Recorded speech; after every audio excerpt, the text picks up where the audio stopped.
tawuran yang keberapa yang dilakukan oleh korban atau almarhumnya?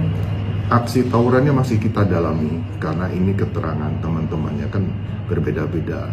Ada yang bilang satu, ada yang bilang dua. Untuk prosedur ataupun penggunaan senjata api seperti apa sebenarnya? Ya, setiap anggota, ulangi, Kat. Ya.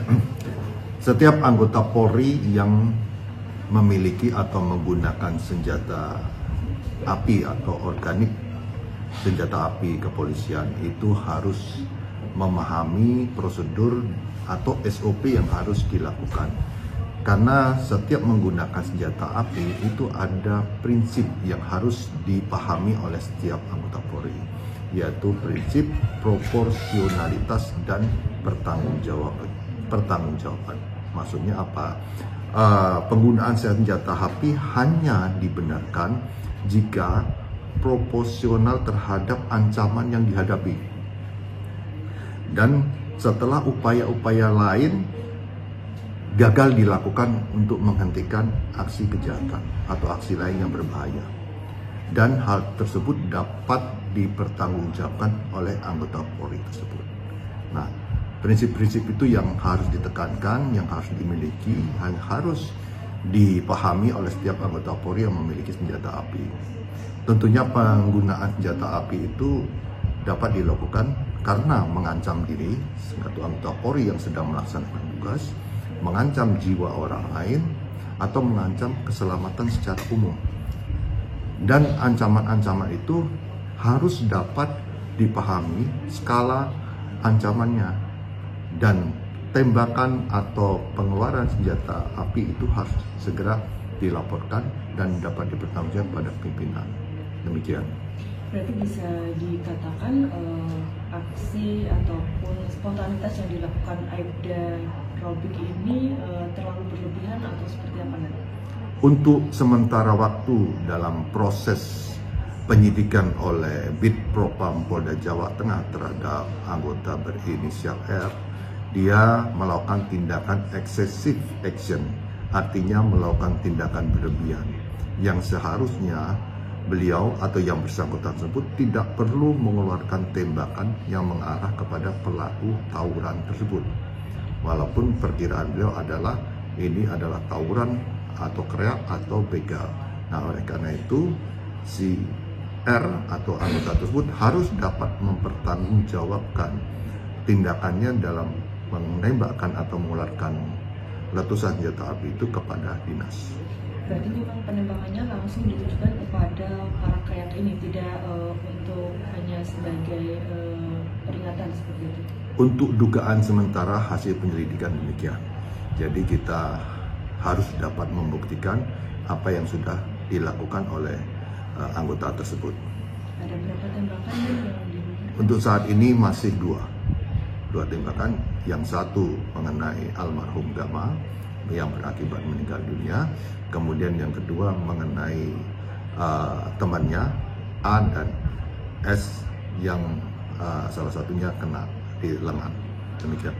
Kalau untuk dalam situasi ataupun kondisi seperti aksi tawuran, kemudian juga aksi massa yang seperti itu, sebenarnya kalau dari pihak kepolisian sendiri itu siapapun anggotanya di bidang apapun dia menjabat, itu sebenarnya seperti apa caranya untuk membubarkan?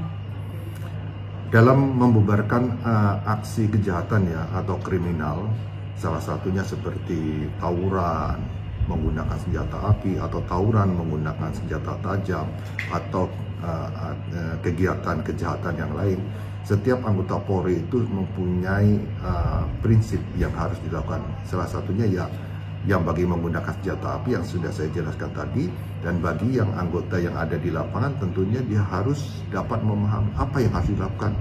Misalnya dalam ada perkelahian orang menggunakan duel tangan kosong, dia harus bagaimana memisahkannya pun harus memahami apakah pada saat duel tangan kosong bisa dilakukan sendiri atau oleh orang lain untuk memisahkan. Kemudian polisi melihat ada duel orang menggunakan alat sajam berdua.